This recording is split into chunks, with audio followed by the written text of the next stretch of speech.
Na mtazamaji, serikali ya Kenya imekuwa ikipoteza mapato ushuru na fedha za kigeni kutokana na baadhi ya wakulima wa kahawa kuuza mazao yao nchini Uganda kimagendo.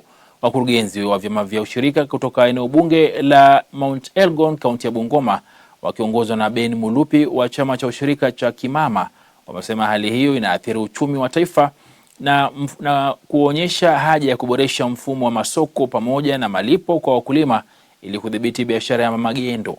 Wamesema licha ya baadhi ya wakulima kuvutiwa na bei nzuri na malipo ya haraka wanayopata Uganda, wengi wao hukosa huduma muhimu za kilimo kama mafunzo ya kitaaluma mashambani.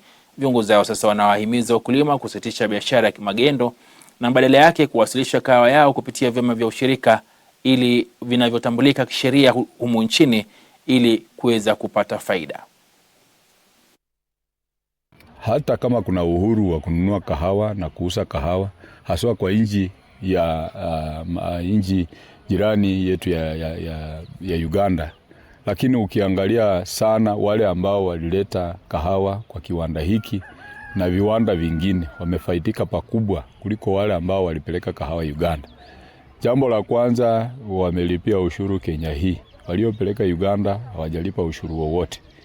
Jambo la pili, watu walioleta kahawa kwa kiwanda hiki wameajiri watu. Mwisho, pesa zao ukileta kahawa kwa kiwanda inakuja kwa wakati ulio mzuri.